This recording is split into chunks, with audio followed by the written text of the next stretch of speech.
Well, it's good to be here. I'm sure everybody stayed up late and watched the State of the Union, and you were all invigorated and want to talk about how we go forward, right? He started out a speech last night and he said it was turn the page, and all I could think of was Bob Seger in the song, and I was wishing Bob Seger would. The song's a bit melancholy, but at least you're moving forward, looking back and moving forward, but I think we're really turning the page backwards, really, in listening to what he talked about. Some of the stuff, frankly, was just difficult to even listen to and keep a straight face. The biggest whopper of all of them, and I think the one that takes the most chutzpah, the most gall, is for him to say, we have been reducing, we've cut the deficit more than any other president. Well, if you quadruple it to begin with, you can lessen the deficit, but that's the annual problem. But it ignores completely what we're in the midst of. He is on course to add more to the debt than all 43 previous presidents combined. And he has the gall to brag about reducing the deficit. It's just amazing. The man has no limits as to the gall. The other thing is that, and this is I guess what amazes me most about him, is that he will say a lot of things that I could agree with. A lot of, let's work together, bipartisan. But the problem is the lack of sincerity. On almost everything he said that there's possible bipartisan support for, he hasn't really helped to try to push the ball forward.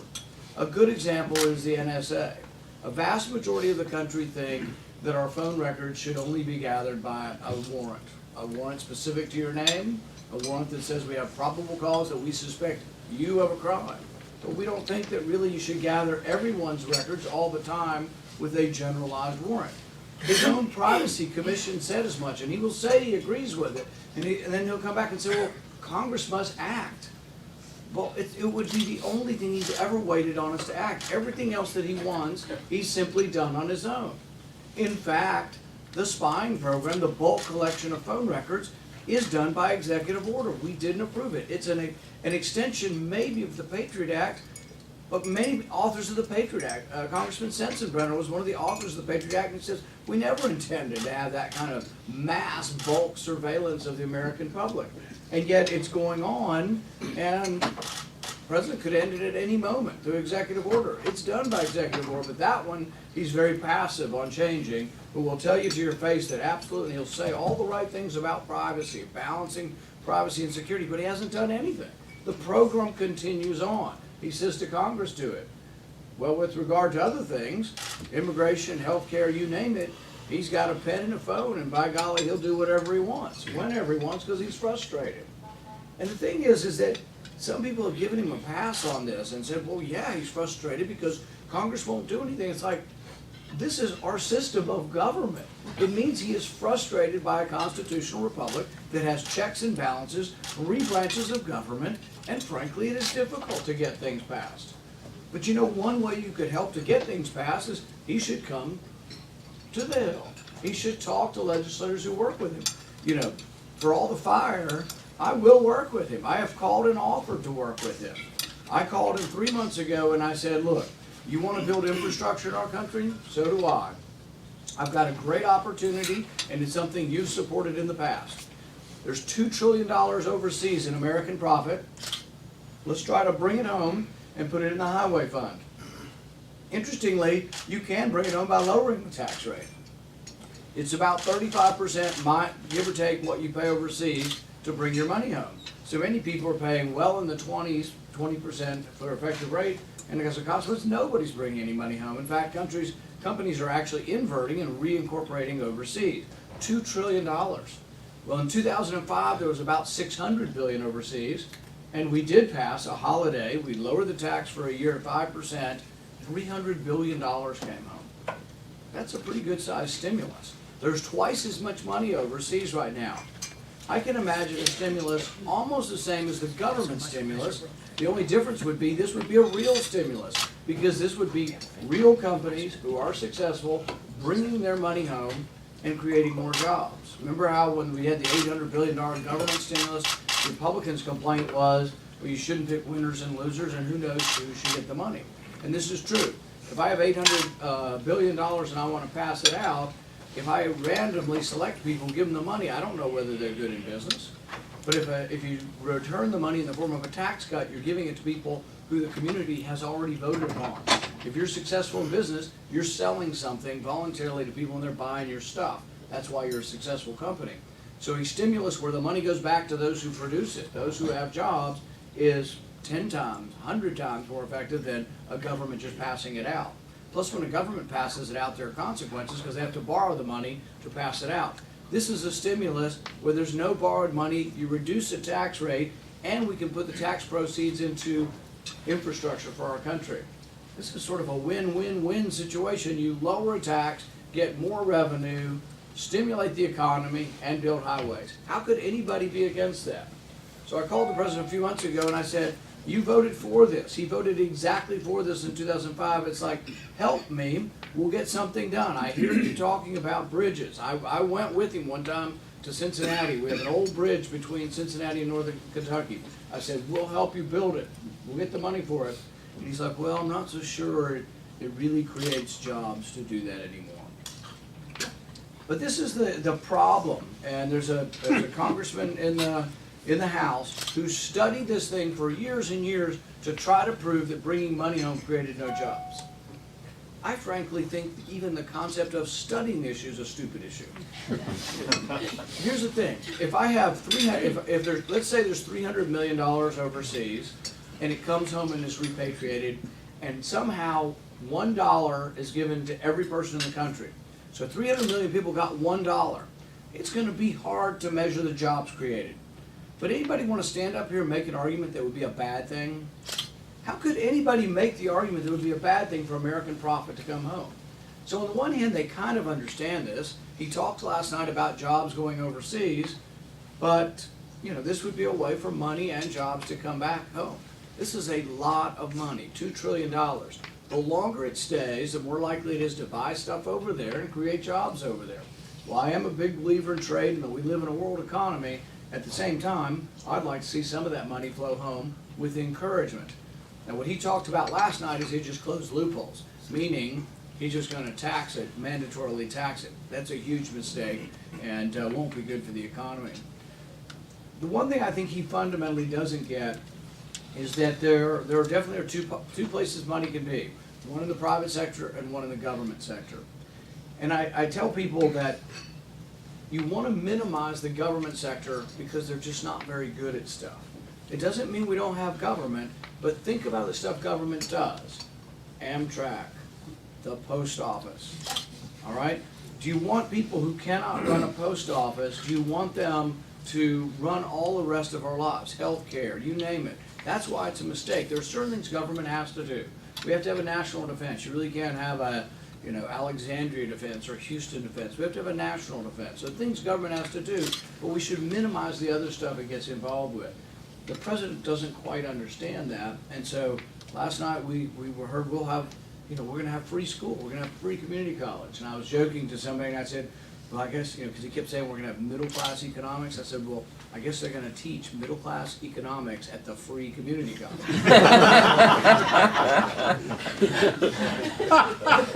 And here's the problem. It is very easy to be for free stuff, but there are consequences to being for free stuff. Nothing's really free. You either tax people, or you borrow, or you print up the money to pay for things. There are consequences to all of these. There are economists now who say that we're losing 1 million jobs a year because of the burden of an $18 trillion debt. There are some of us who worry beyond that, could we have another crisis? Panic is an irrational thing, but it's when people are frightened. I tell them it's like when instead of 1 + 1 is 2, 1 + 1 is 1 million. It's where things become irrational. I remember in 2008, I'm sitting in my small doctor's office in a small town in the center of our country, and I converted all of my retirement savings to money market, and now I was contemplating dividing money market into different money markets to make sure they were insured. That's the definition of a panic, when you're really worried that you're going to lose your life savings. In 1923, that's what happened in Germany. Everybody lost everything like this. And in fact, my grandparents, when they came here, were still very wary. They thought the most important thing if you saved up money was to put it into land, because the land wouldn't disappear overnight. Is 1923 going to happen? Am I an alarmist? Probably not, but think about it. We just have, you know, the Federal Reserve now has $4 trillion worth of assets, and people say, well, assets are good, right? Well, the assets are just our debt. You know, we talked about gold. Once upon a time, your currency was backed by gold. Then for many years, your currency was backed by the full faith and credit of government. And if government's doing well, and there's a lot of faith in government, maybe that's not so bad. But in the last downturn, all the stuff that nobody would buy, the government bought. The Federal Reserve holds it against the dollar. So you know what kind of standard we're on now? We're on the bad used car loan standard. The Federal Reserve owns bad used car loans. They own bad home loans. They bought all the worst stuff. They own derivatives that no one in their right mind would buy, and there's still no marketplace. Now you can argue that the catastrophe could have been worse if no one is the backstop, and that is a deeper debate to have. But the thing is, none of this should be that encouraging to us. But why do we have that? Because we spend money we don't have.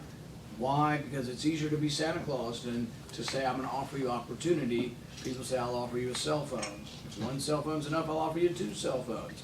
I'll offer you free community college. It's like, I'm waiting for free cars. I could use a new car, and you know, if everybody would get a free car, why don't, just think how great it would be. I know Mark's liking this, right? Let's give everybody a free car. But you know, the thing is no one willing to think a little bit deeper?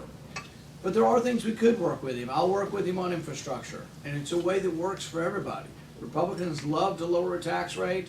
It brings in more revenue. It did in 2005. Democrat economists have said it will bring in more revenue. This is an easy one. There are other issues. When I talked to him a few months ago about infrastructure, I also talked to him about criminal justice. And I will compliment him. He did something good this week. They've ended this, I hope they have, they've at least indicated they're going to end this civil forfeiture. This, to my mind, is one of the worst things going on in the country. They can take your money, a lot of times the local police force, and they're given incentive because they get the money if they take it from you. But here's the rub. You were guilty until proven innocent. If you have, let's say I'm driving, and this is a true story, I'm in Boston, I'm 21 years old, my dad gives me money, $2,000, and I'm driving to California to make my dream. Somewhere in the desert of Nevada, a kid gets stopped with $2,000. Actually, I think by the time we got to Nevada, it was only $1,900 left, $1,800 left. So he's got $1,800 and it's in cash. The police find it, and they just take it.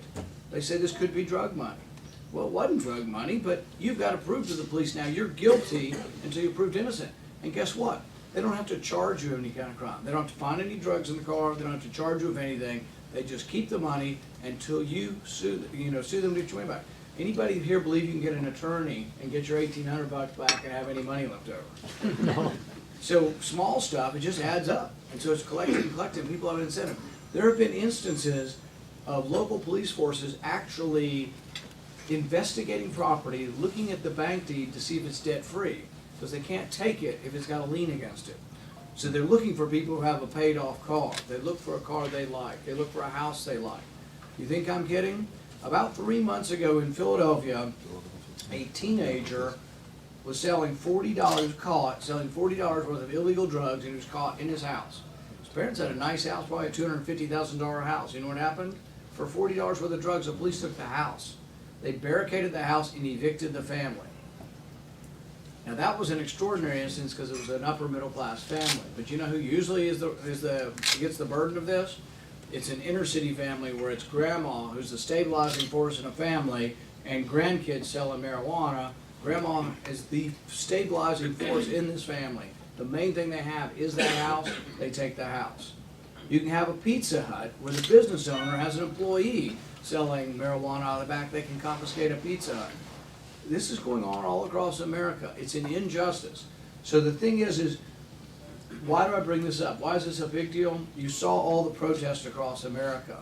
The protests were they began over specific instances of, the Michael Brown case, the Eric Garner case, where people were angry about that. But they're not just angry about that. They're angry about more than that. I tell people that there's an undercurrent of unease in our country.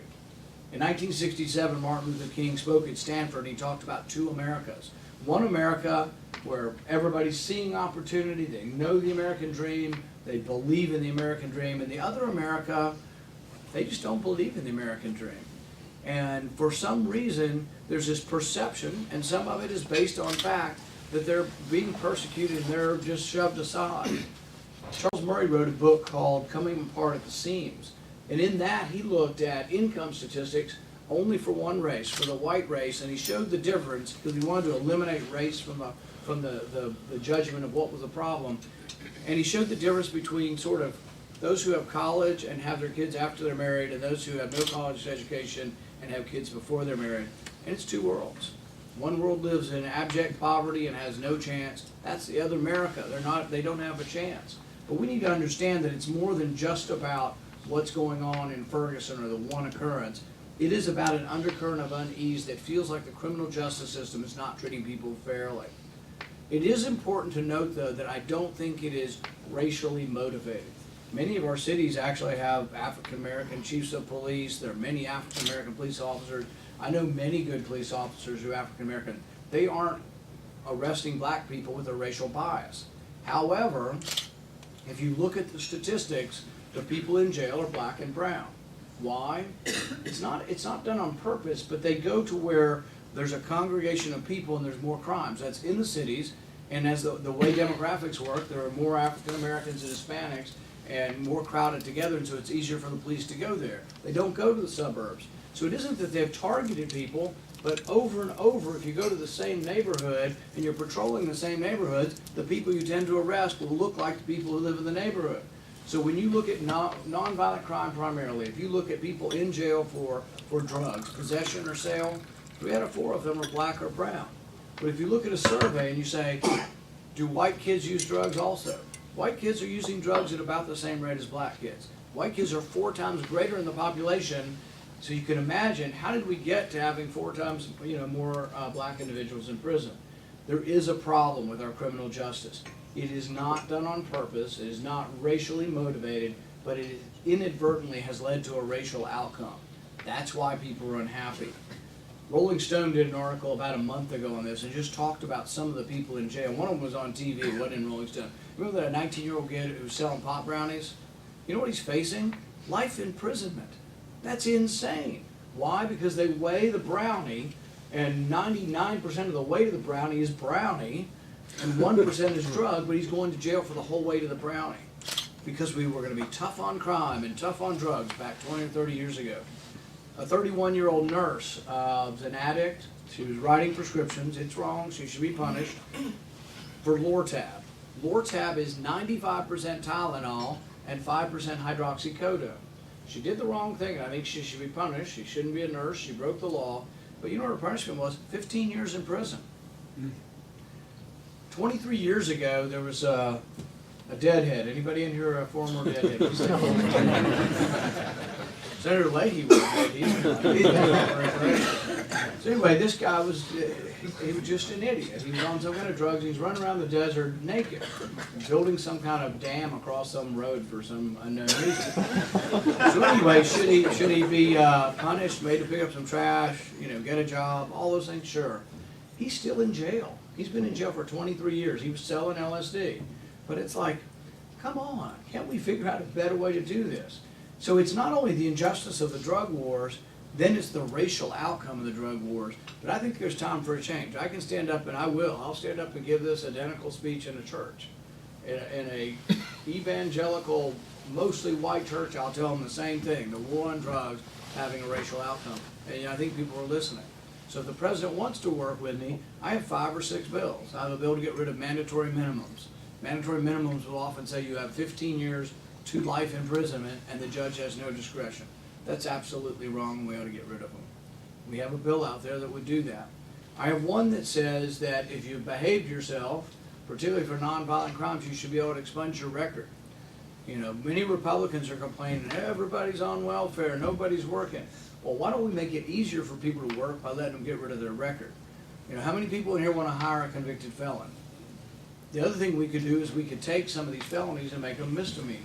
Still not making it right, but give people a chance. In my state, if you are convicted of a felony, you lose your right to vote forever. you never get your right to vote back. I have a friend of mine whose brother grew marijuana plants, and he must have been pretty good at it because he got a felony. He grew them in college. He still can't vote. And every time he has an MBA, but every time he applies for a job, he's got to check a box saying he's a convicted felon. If Republicans want a bigger party, if we want to be the compassionate conservatives, we want to show compassion, let's show compassion. Let's reform our criminal justice system. I think if we do things like that, if we find innovative ways to find money for infrastructure, we try to reform criminal justice, we look at privacy, and I tell people all the time, look, we're great at defending the Second Amendment, but you can't have the Second Amendment unless you have the First Amendment. You can't have the Second Amendment unless you have the Fourth Amendment. We need to protect privacy. It was never the intention of our founding fathers, in spirit or the letter of the law, that the government would be able to collect all your records with a single warrant. I think you retain a privacy and interest in your records. Some people say, oh, once you give your records to the phone companies, they're the phone company's records, and you've given up all consideration of privacy when the phone has them, when the phone people have them. So like the warrant, there is a warrant they got for your phone records. That it's Mr. Verizon. Mr. Verizon got a warrant, and they took all the records, but including your records. I think when you sign up with any kind of internet provider or anything else, and you sign a privacy agreement, you're retaining ownership in your records, and that they should be treated as if they are papers in your house, and there's a digital extension to your house. Has to be a new interpretation of this because we didn't have the internet. We didn't have all of our records stored remotely, but you can't tell me that my Visa record's not private. If I have your Visa record, I can tell whether you drink, whether you smoke, and how much. I can tell whether you gamble. I can tell who your doctors are. I can tell what your medications are. Do you think everybody in the world ought to know what diseases you have and what medications you take? Can you imagine the possibility for using that information to extort people? And people say, oh no, we're not doing anything. The NSA says the only thing we're doing wrong, well, we lie on occasion, but the intelligence director comes to the Senate committee and just lies, says we're not doing this. How can we tolerate that? One of the really important things is oversight. You have civilian oversight of the military and civilian oversight of the intelligence agency. The tools are so powerful that it worries me to death that we have someone who will blatantly lie under oath to a committee and the president does nothing. It's another thing about the president's sincerity. He says, oh yes, he believes in privacy. He'll balance this and that and do this. He's not doing anything to change the NSA, and he's leaving in place an intelligence director who basically lied to us.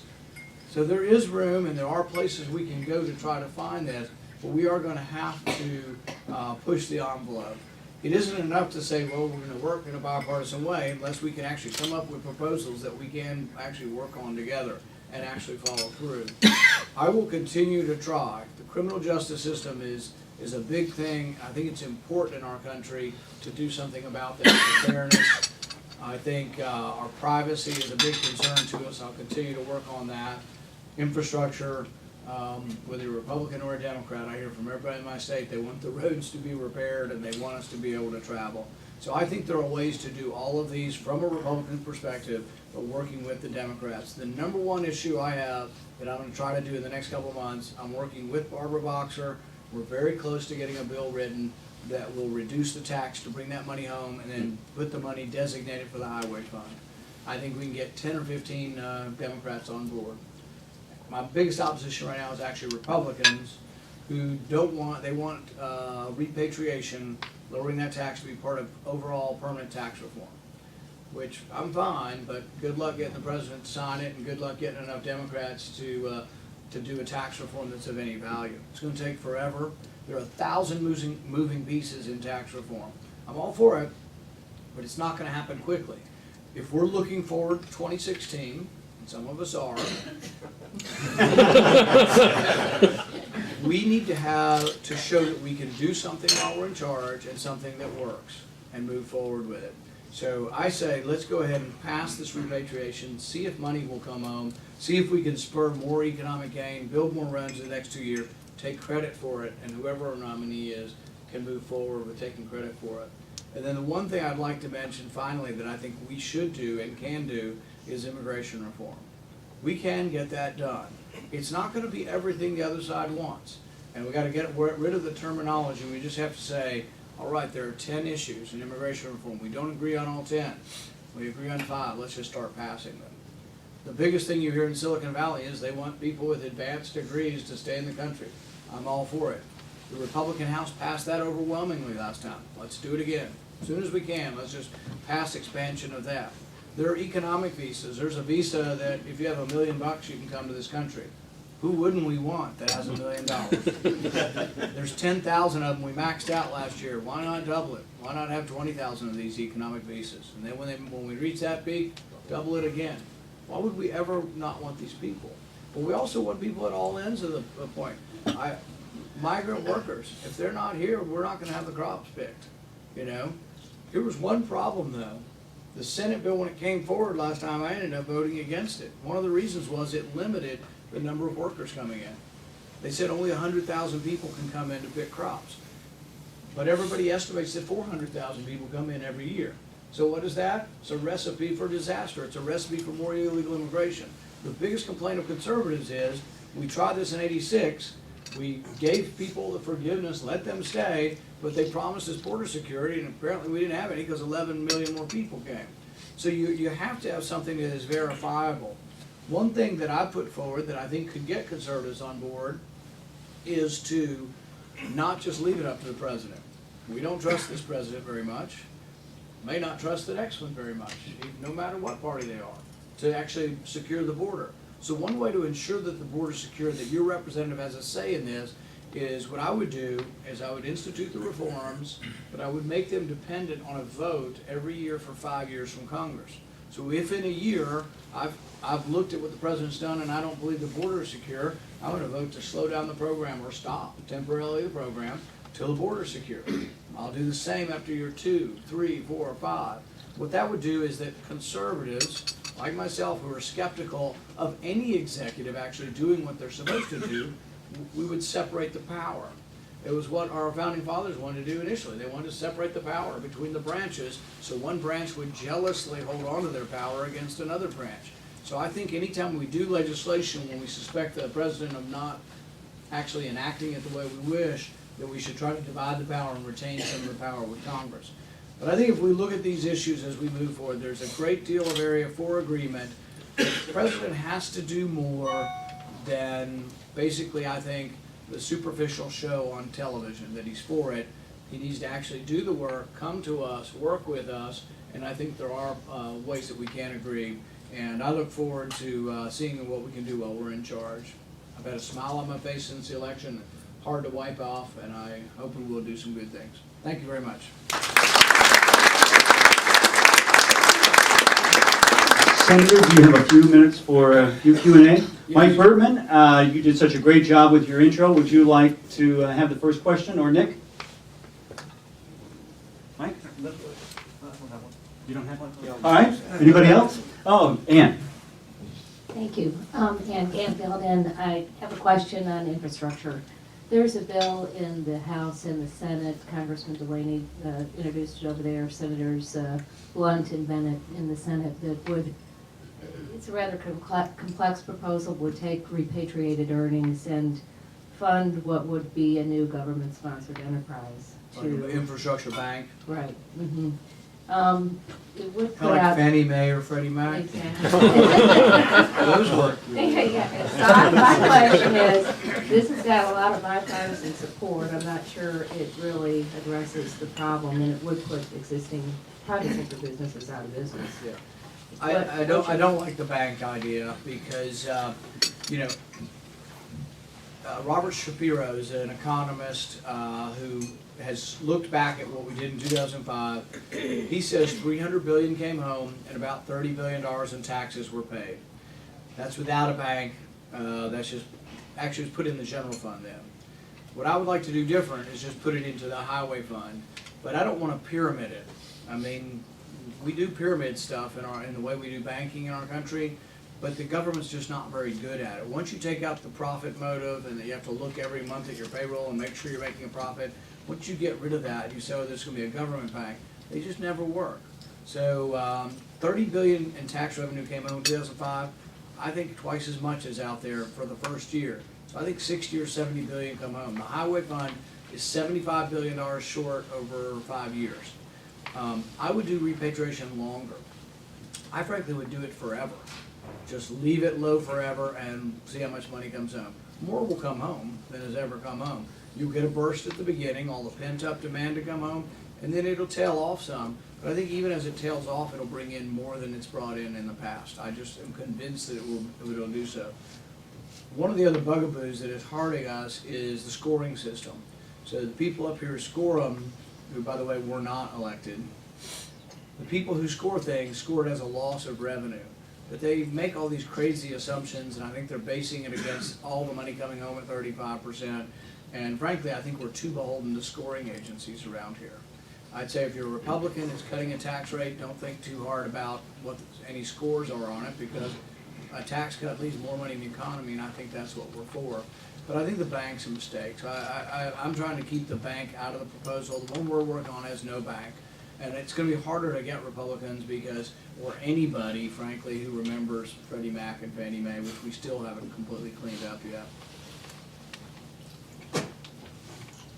Senator, I'm with you in the gas industry, but I'm not going to ask an energy question. I know you've expressed some skepticism about projected American power places, but if you look at the map, and you look at ISIL, Boko Haram, and now Yemen, it just seems like our interests are taking a big hit. Can you try to reconcile the two for us? Because I never thought I'd look back at the Cold War as a time of peace and prosperity. Yeah, I think any of the hot spots you look around, and I don't think there can be much argument that we haven't been engaged.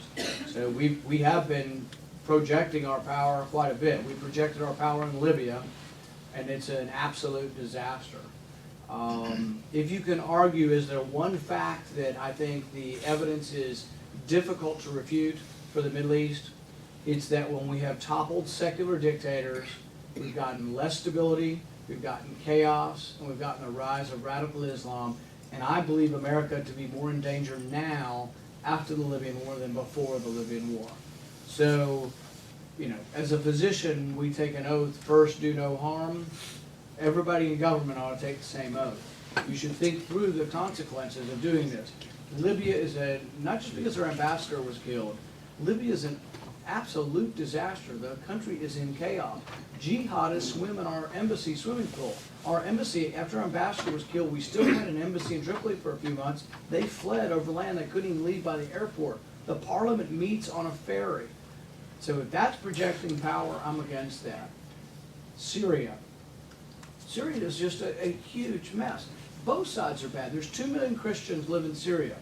Ask them whether or not they want Assad to be toppled and bombed. There's a Republican senator who loves to project power everywhere. He's for bombing both sides. He's for bombing ISIS and Assad.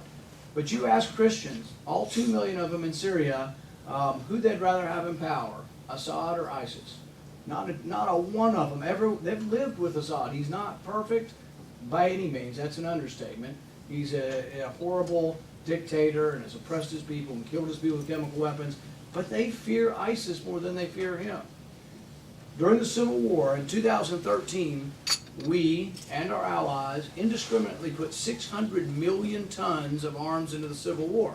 We said, oh, we're going to project our power by giving them to the moderate rebels. There was a great story the other day by a CIA analyst for the Middle East, and he said, the only thing moderate about these rebels is their ability to fight. Most of these weapons, I voted against giving weapons to the Syrian rebels. And I said at the time the irony is, we'll be back within a year to fight against our own weapons, or Israel will. Of the 1,500 groups that are on the rebel side in Syria, not one of them will recognize Israel. So I wonder how moderate they actually are. If we were to topple Assad, see, a year ago there was this other debate. The president, after the chemical weapons attack, wanted to bomb Assad. If we would have bombed Assad, I feel very certain that ISIS would now be in control of all of Syria. Do we have to do something? Yeah, we do have to now do something about it. I am not happy about going back into the Middle East. We have to go back in there because ISIS is now a threat to our embassy in Baghdad and to our consulate in Erbil. So I am for protecting American vital interest around the world. But I see war as the last resort, not the first. Yemen's a disaster, and it isn't that we haven't been involved. We've been involved, for a year or two. We've been knocking off leaders one by one in Yemen, working with the government. The government fell yesterday or may fall yesterday or today. So the other thing I would say is I don't think you project power from a bankruptcy court. If we have to borrow money from China to bomb Yemen, or borrow money from China to give billions of dollars to Pakistan, it doesn't make us stronger. It makes us weaker, actually. People who are big on the being involved everywhere, we gave $60 billion to Mubarak. Now, is Mubarak better than the Muslim Brotherhood? Yeah. I wouldn't topple him, but also wouldn't necessarily give him money. He stole a third to a half of it, he and his family. They're some of the richest people in the world now over there. Now, some of them were in jail when people took over. But the thing is that we give money to someone like Mubarak to buy their friendship. We think we're buying the friendship of the country, but we're buying the friendship of the guy who's stealing the money. We gave Mobutu billions of dollars. We bought his friendship, but do you think anybody in Congo liked us? Do you think anybody in Egypt likes us for our foreign aid? Our foreign aid's being stolen by Mubarak. He imprisons people without trial. The other day, this is the new government, but the other day they convicted 532 people to death in 5 minutes. You can't even read all their names. I guess they just put a list out and say, we condemn them all to death. If we give money to governments like that, then what happens? So when they're riding into here, square, what are they riding for? I think they want some of the stuff we have, free expression, not to be imprisoned without a trial. When they're riding into here square, Mubarak shoots over their heads with tear gas. He subdues them with tear gas and batons. When they pick up the empty canister, you know what the canister says on the side? Made in the USA. That's our foreign aid to them. So they see foreign aid as tear canisters made in the USA. I'm guessing that 300,000 people or 1 million people in Tahrir Square don't get a warm, fuzzy feeling for America. I'm not saying don't be involved. I want to project more of who we are, but more of it through diplomacy and less of it through war. And so I think there are opportunities. I'm not for doing nothing. The best way to describe it is there are people in our party who want to be everywhere all the time, and there may be a few that want to be nowhere any time. I'm sort of in the middle. I say we're somewhere some of the time when we vote on it in Congress. The recent war against ISIS, I will vote for. But I've been blasting the hell out of them saying there needs to be a vote. There was a water bill before Christmas, and it had been 5 months, so I attached a war resolution. I said, let's declare war on ISIS and be very clear what we're doing here. If we're going to war, if your son or my son's going to war, we should have a debate on it. The president shouldn't just kind of do it half-ass and haphazardly. Let's decide we're either at war or we aren't at war. But I think we need to rethink through what we've done, because I think our foreign policy sometimes it makes us more in danger. This also goes with the Republican war. This isn't as popular. The war in Iraq was a mistake. We are less stable, places more chaotic. Iran is emboldened. So many Republicans are clasping their hands about Iran, and I agree, it's a problem. We don't want them to have a nuclear weapon. They are on the rise and the ascendancy, but who is the bulwark? What was the thing keeping them checked and balanced? The balance was Hussein in Iraq. He's gone. Now the Iranians are really probably going to end up winning the war against ISIS, and Iraq becomes sort of a satellite state of Iran. So we have to think through what we do before we do it. It's not that we're not involved or anybody's for not being engaged internationally. It's just we have to think through the unintended consequences. And you see I feel passionately about this, and I got going on it. But I think it's important, and I am in the minority, but I keep arguing because I want more people in our party to think about it. And there is some division. They polled this question in Iowa about a month ago, and they asked, do you believe in more intervention like John McCain, or less intervention like Rand Paul? And if you do it that way, more versus less, it's almost, the Republican Party is almost evenly split. And so that's the way I look at it. I don't look at it as all or none. I look at it as more or less, and more prudence versus more, and this is a criticism, reckless engagement or more prudent engagement. And that's the way I would describe it.